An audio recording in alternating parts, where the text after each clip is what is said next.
성경 시편 139편 1절에서 16절까지 말씀을 봉독해 드리겠습니다. 여호와여, 주께서 나를 살펴보셨으므로 나를 아시나이다. 주께서 내가 앉고 일어섬을 아시고 멀리서도 나의 생각을 밝히 아시오미, 나의 모든 길과 내가 눕는 것을 살펴보셨으므로 나의 모든 행위를 익히 아시오니, 여호와여, 내 혀의 말을 알지 못하시는 것이 하나도 없으시니이다. 주께서 나의 앞뒤를 둘러싸고 시고 내게 안수하셨나이다.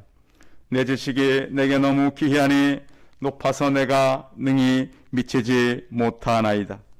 내가 주의 영을 떠나 어디로 가며 주의 앞에서 어디로 피하리이까? 내가 하늘에 올라갈지라도 거기 계시며 스올에 내 자리를 펼지라도 거기 계시니이다.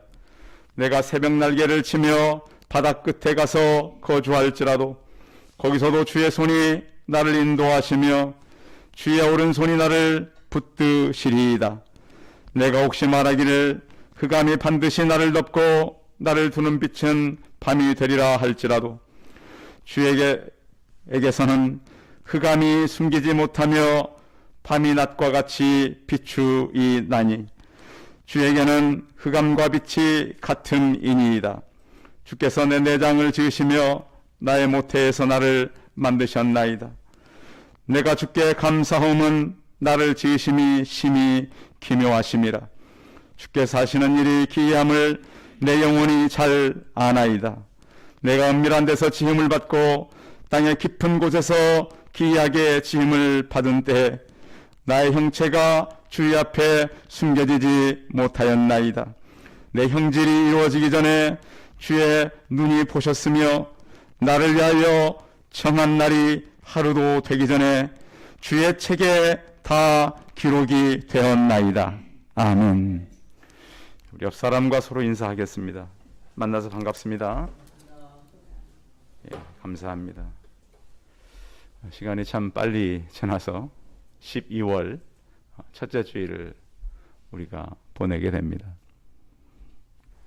제가 청년들과 이제 사역을 이렇게 많이 할 때 근처에 가까운 나라를 이제 선교도 하고 아이들과 함께 이제 우리 교회에서 파송했던 선교사들도 만나고 이런 적이 있었는데요.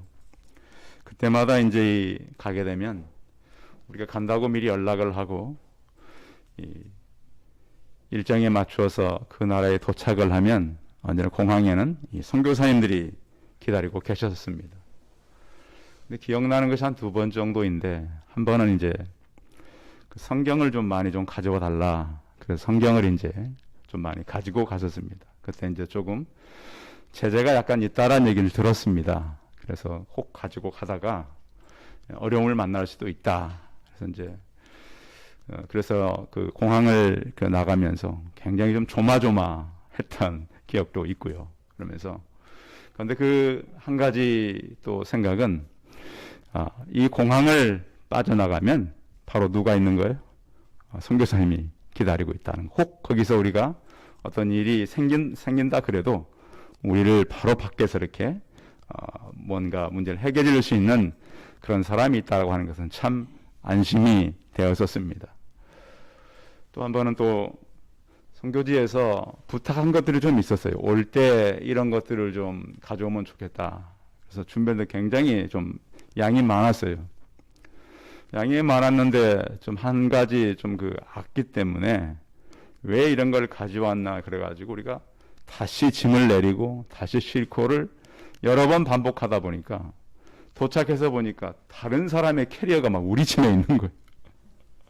그런 일도 있었어요. 그래서 우리가 이제 어디 멀리 여행을 가거나 또 낯선 곳에 갈 때에 그곳에 나를 마중 나올 사람이 있는 곳을 가는 것은 굉장히 안심이 되고 좋은 일이잖아요.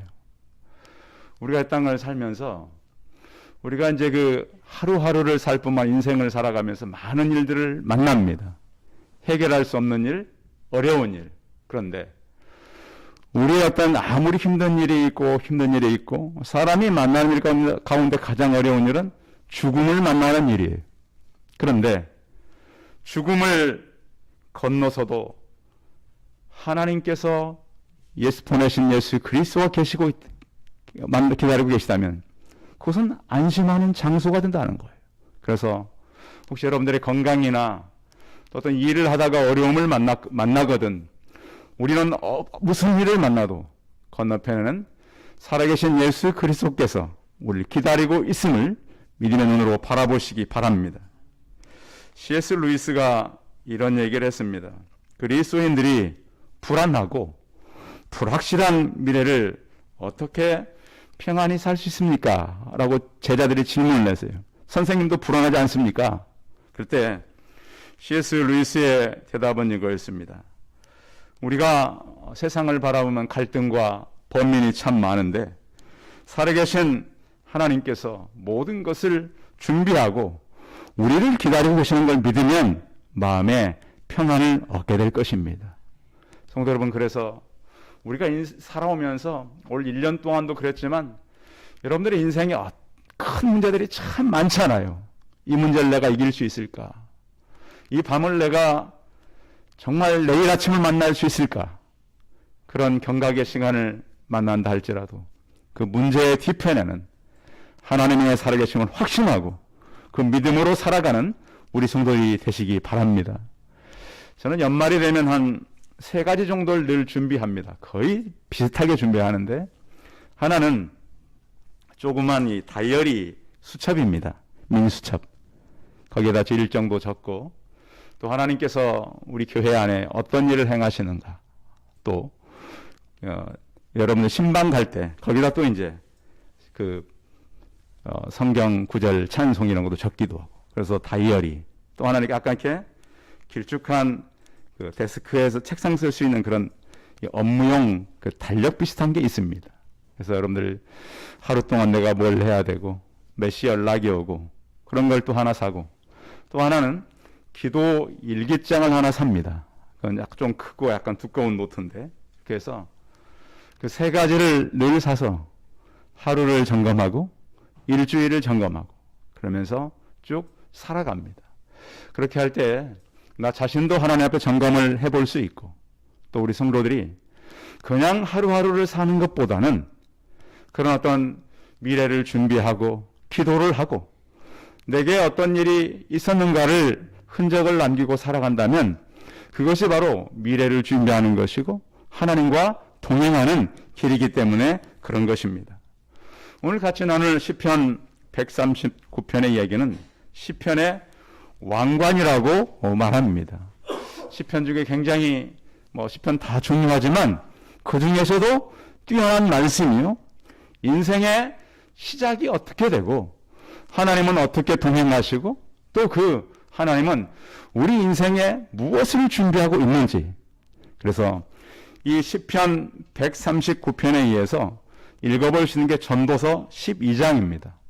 전도서 12장은 청년의 때에 우리가 인생이 어떻게 마무리되는가에 대해서 잘 이어져 있습니다. 그래서 지혜 있는 성도들이라면 시편 오늘 139편에 의해서 전도서 12장을 읽는다면 하나님께서 우리 인생을 뭐라고 말씀하시는지를 잘 기록해 놓고 있습니다. 그래서 오늘 시편은 무슨 얘기냐면 다윗이 쓴 거예요. 무엇을 썼는가? 그가 평생 동안 그 하나님을 계속 재발견해 가는 거예요. 여러분 어릴 때 신앙생활 하시는 분들은 어릴 때 믿었던 하나님과 또 청년 때 믿었던 하나님과 중년 때 믿었던 하나님 또 이제 인생의 손자 손녀들을 키우시는 노년에 만나는 하나님은 같아요? 달라요? 다르죠. 달라요. 언젠가 제가 존경하는 장로님께서 자기의 손녀 얘기를 하면 다 무너진대요. 장로님도 그러셔요? 손녀들이 찾아와가지고 막 얘기하면 이 할아버지가 어쩔 줄을 모르시고 그러면서 무엇을 알게 되냐면 하나님의 마음이 이렇구나. 그러니까 계속 시대가 변하면서 하나님을 아는 분량이 더 커져가고 깊어져가고 놀라워져 가는 거예요. 그리고 또 그 하나님과 교제해 가는 거죠. 어릴 때 만났던 하나님, 청소년 때만 하나님이 다 달라요. 청년 때, 장년 때, 또 연세가 지금 어린이 되었을 때 만난 하나님의 교제권이 다 달라져요. 또 하나님을 모시는 자세도 달라요. 젊을 때는 그냥 내게 필요한 하나님, 연세가 드시면 하나님이 필요한 나로 바뀌어간다는 것이죠. 그래서 신앙의 연륜은 무시할 수 없어요.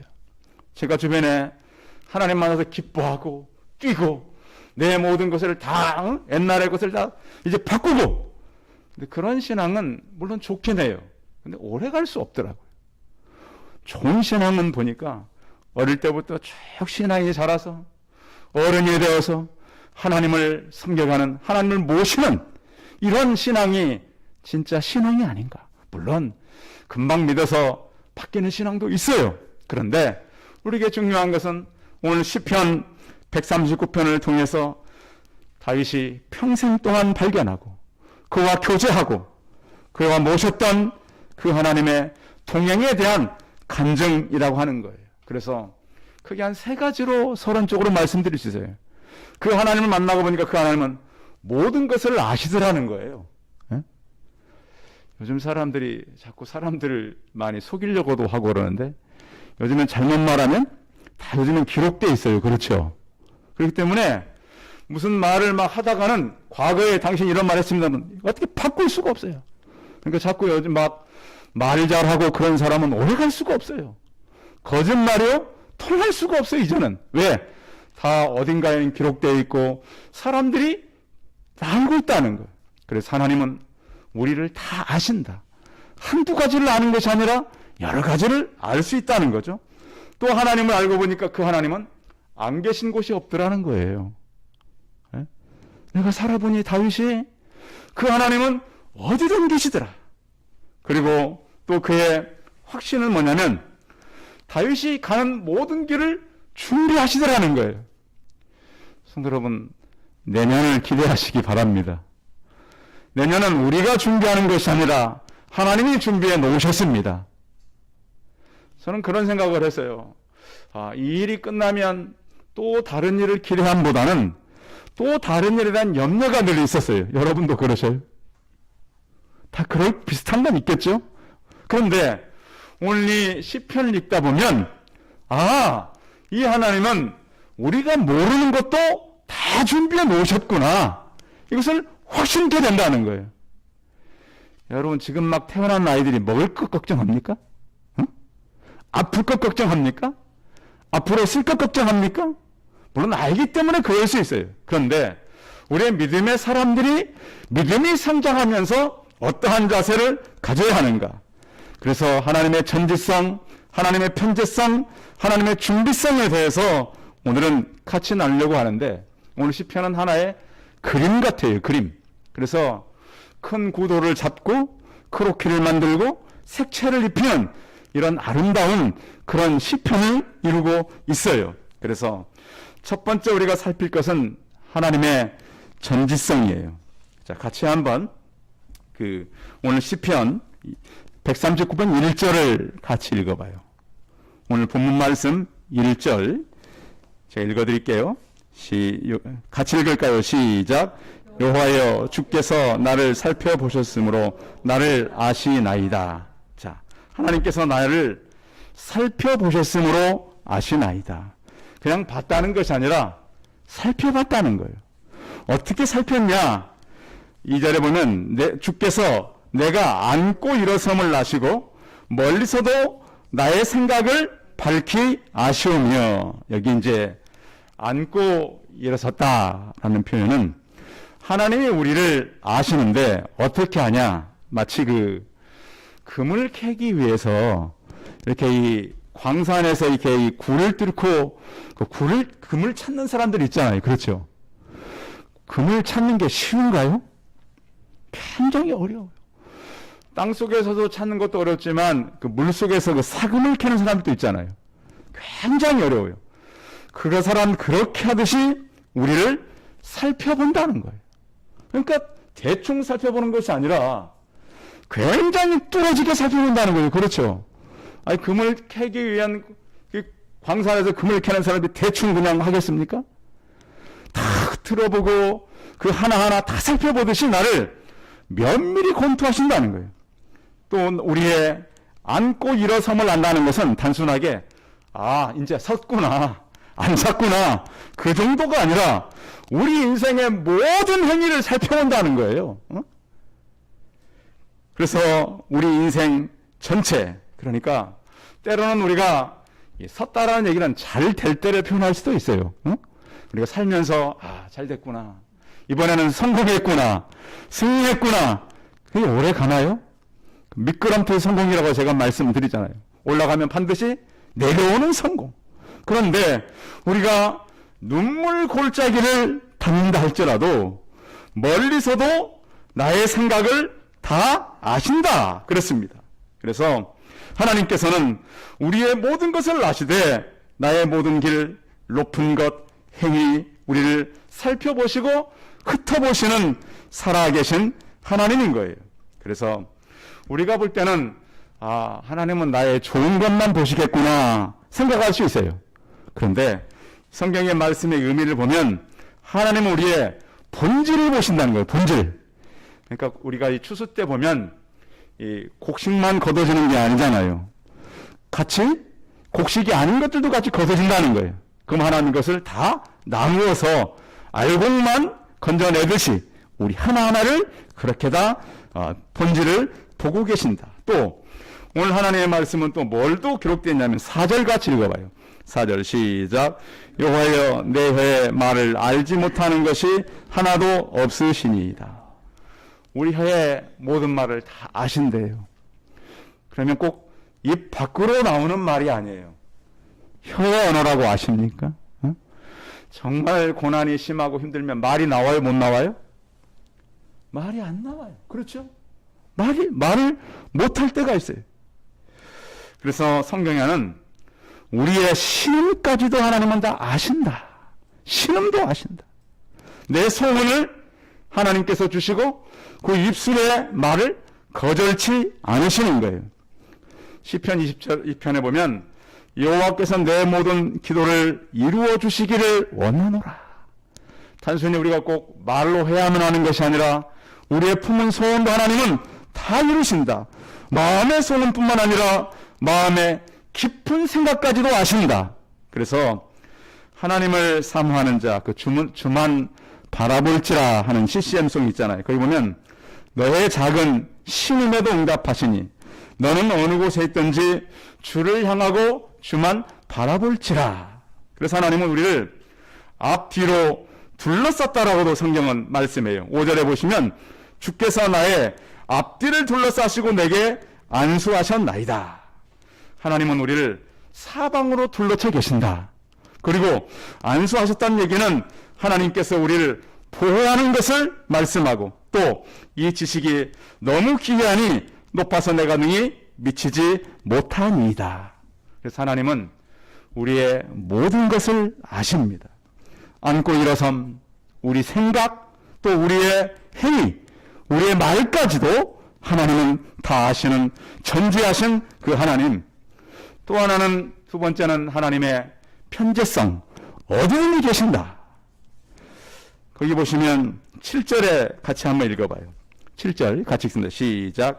내가 주의 영을 떠나 어디로 가며 주의 앞에서 어디로 피하리이까.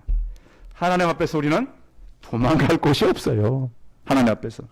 그런데 이 성경을 통해 우리는 선지자 요나를 한번 생각해 봐야 돼요.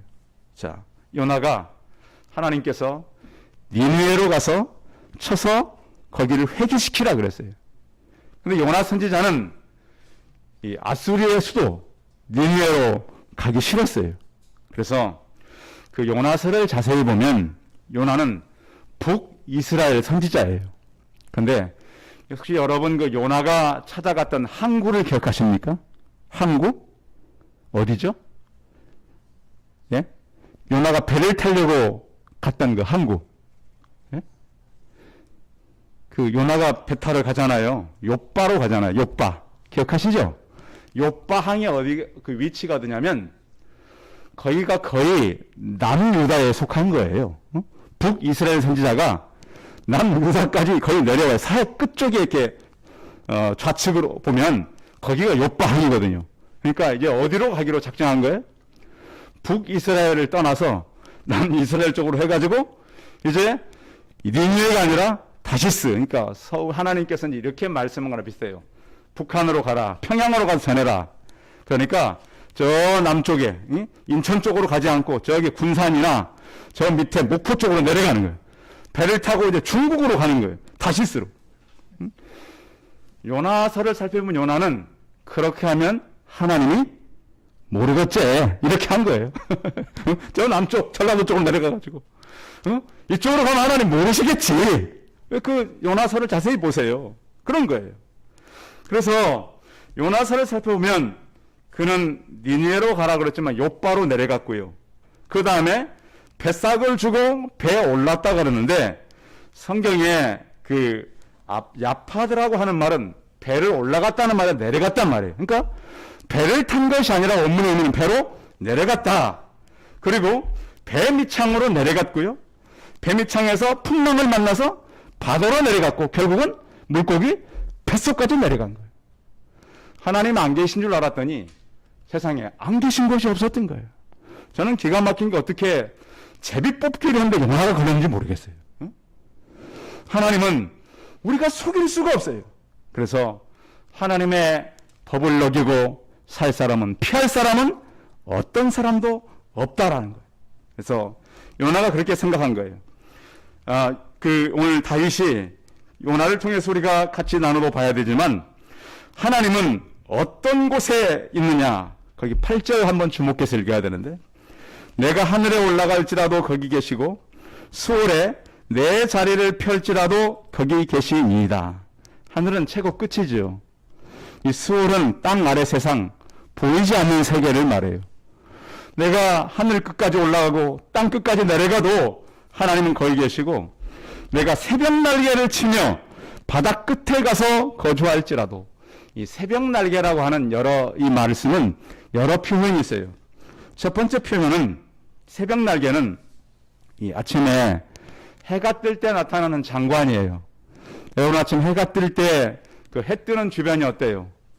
그 어떤 그 햇빛의 그 빛살이 펴지잖아요. 그것을 날개로 본 거예요. 날개. 그래서 구약시대의 사람들은 해가 뜨면 야 새벽이 날개를 편다 이렇게 얘기했어요. 그리고 또 한 가지 의미는 뭐냐면 이 고대인들은 새벽의 날개가 금방 또 사라져 버려요. 그래서 이 날개가 잠깐 있다가 사라지는 시간을 생각했어요. 우리가 시간을 얘기할 때 가장 빠른 속도를 빛의 속도라 그래요. 그렇죠? 빛은 1초에 지구를 7바퀴 반을 돌 수 있다 그러잖아요. 그런 속도를 가지고 어떻게 해보고 싶다 그러면은 하나님께서 한번 피해보고 싶었던 거예요. 사람은요, 범죄한 이 사람들은, 아담의 그 후손들은 하나님을 피해서 도망가고 싶은 때가 있다는 거예요. 여러분도 그런지 모르겠어요. 이 부분은 정말 하나님께서 안 보셨으면 좋겠다. 이 부분은 정말 내가 빨리 달아나고 싶다. 이런 개념으로 말씀하고 있는 거예요. 그런데 그렇게 빠르게 그렇게 지구 끝까지 이스라엘을 중심으로 봤을 때 지구의 끝은 지중해 저 끝이에요. 그런데 그곳에도 도망갔더니 하나님이 먼저 와 계신 거예요. 이게 얼마나 놀랄 일이에요. 빛의 속도보다 빠르게 도망갔는데 그곳에 이미 하나님이 준비하고 계시는 하나님. 그래서 우리는 다윗이 오늘 말씀하는 우리 인생은 혼자일 수가 없다. 아무리 힘들어도 하나님은 함께 하지만 내가 아무리 지구 끝까지 도망쳤다가 그곳에도 하나님은 계신다. 또 하나님의 손길은 수월까지도 계신다. 보이지 않는 것도 계시고 우리를 보호하시고 돌보시고 모든 것을 알고 계시는 그 하나님. 그래서 오늘 다윗은 그의 세계를 이렇게 말해요. 그 11절에 보시면 내가 혹시 말하기를 흑암이 반드시 나를 덮고 나를 두른 빛은 밤이 되리라 할지라도, 그러니까 흑암과 빛이 하나라는 거예요. 빛의 세계 속에 살고 흑암의 세계 속에 산다 할지라도 하나님은 빛과 흑암이 하나이다. 그래서 하나님 앞에서 우리는 아무도 도망갈 수 없다. 왜? 하나님은 어디든지 계시기 때문에. 혹시 여러분 낙담하고 좀 힘들어서 좀 어디를 떠나고 싶고, 어떤 그 사람의 마음이 아파서 어디로부턴가 좀 마음을 위로받고 싶고, 또 요즘에는 그 투자했다가 실패한 사람도 참 많잖아요.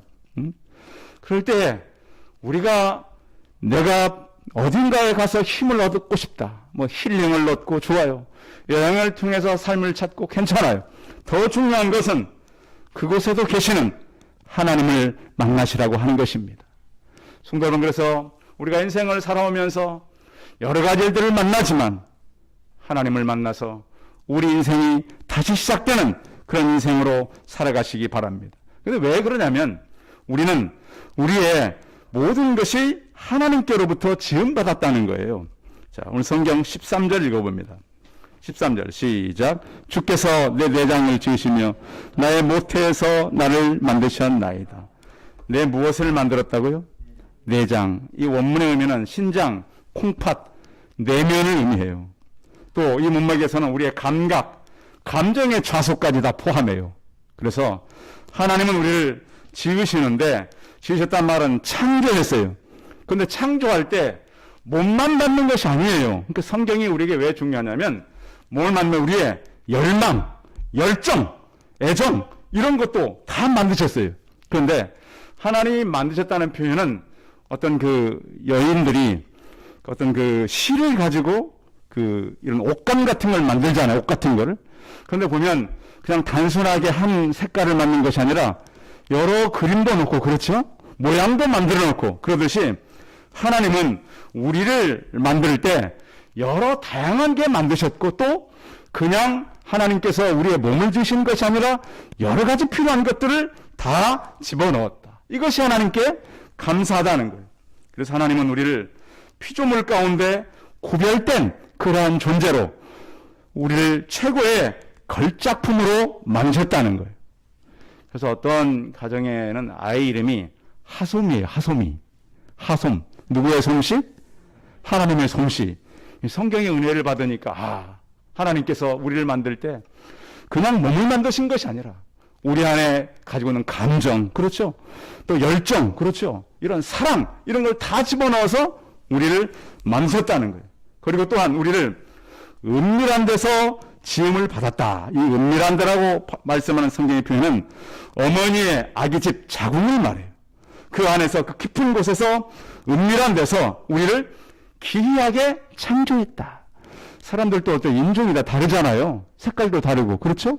그래서 우리 이렇게 다르게 만들고, 또 하나님께서 우리의 힘줄, 신경, 혈관, 근육 이 모든 것을 어머니의 태 안에서 다 만들고, 내 형질이 이루어지기 전에, 이 형질이라고 하는 것은 이 둘둘 말아진 망토 같은 거예요. 그러니까 몸속에서 이 생명이 자라는 걸 말하는 거예요.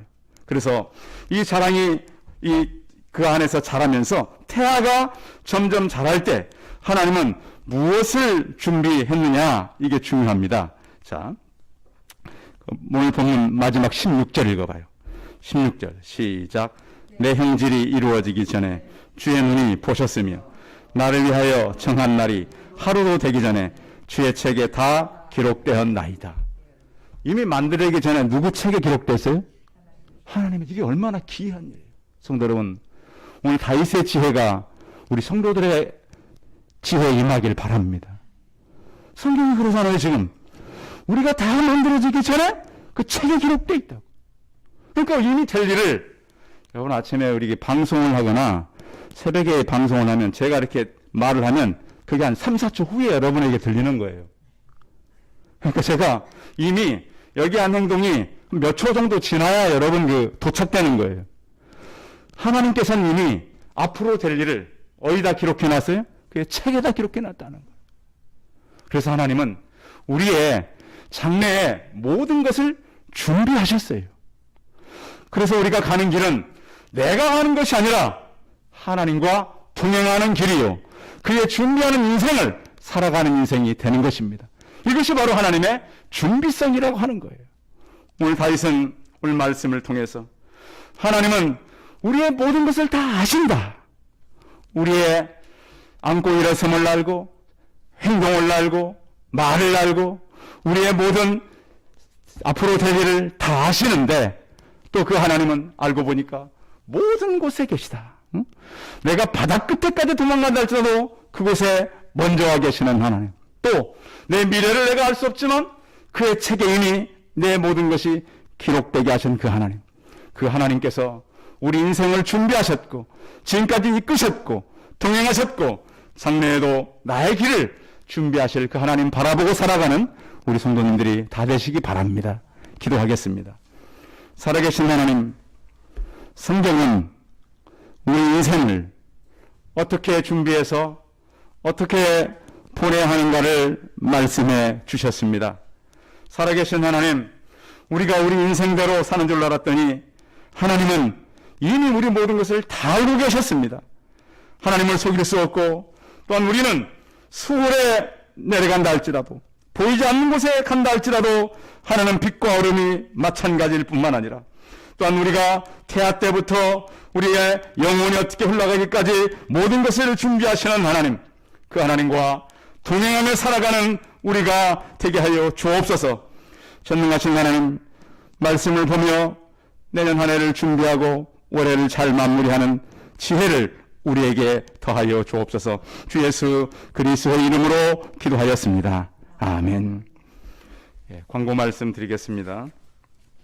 아직 달력까지 가지 않으신 분들 마지막 몇 권 남지 않았으니까 가져가시고요. 또한 그 미니클론 코로나가 다시 이렇게 시작됐지만 그것 때문에 이렇게 큰 부작용은 덜 하대요. 걸리는 거지. 그러니까 너무 두려워하지 마시고. 오늘 제가 마스크를 쓴 이유도 우리 공간이 그렇게 크지 않은데 혹 또 우리가 또 이제 준비를 잘 하셔야 되니까, 그리고 또 모임 같은 것들 잘 주의해서 이렇게 잘 피해서 이렇게 잘 가시고 이러면 좋겠습니다. 그래도 마스크를 쓰는 건 사실 나를 위해 쓰는 건 아니죠. 다른 사람을 위해 쓰는 겁니다. 그래서 다른 사람들 위해서 우리가 주의하고 살아가면 좋겠습니다. 우리 찬송 384장 하신 후에 축도하심 예배를 마치겠습니다.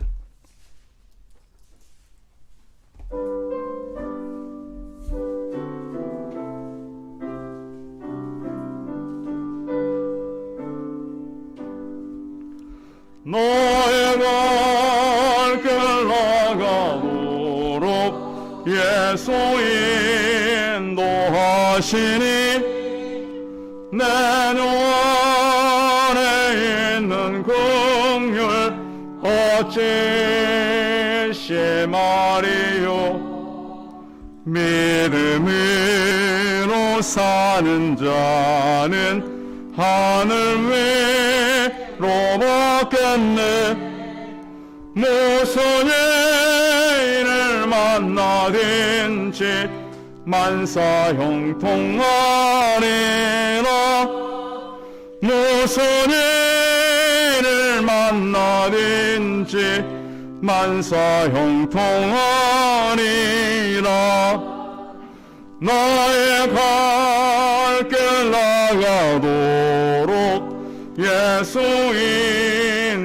인도하시니 어려운 일 나갈 때도 족하닌 해주시네.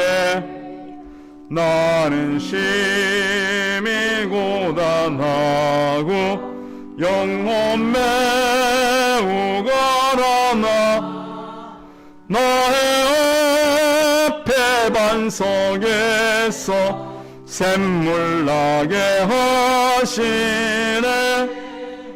나의 앞에 반석에서 샘물 나게 하시네. 나의 갈 길 나가도록 예수 인도하시니 그의 사랑 어찌 큰지 말로 할 수 없도다. 성령 감화 받은 영혼 하늘나라 갈 때에 영영 부를 나의 찬송 예수 인도하셨네 영영 부를 나의 찬송 예수 인도하셨네 아멘. 이제는 우리 주 예수 그리스도의 무한하신 은혜와 하나님의 놀라우신 사랑과 성령의 교통하심이 이미 나를 아시고 나의 길을 준비하시는 어디든지 계시고 우리의 미래까지 다 모든 것을 준비하셔서 우리 이 땅에 보내신 그 하나님을 신뢰하고 그 하나님을 의지하고 살기를 소원하는 우리 성도들의 머리머리 이해와 이들의 가정과 자녀들과 일터와 사업터 위에 이제로부터 영원토록 함께 있을지어다. 아멘.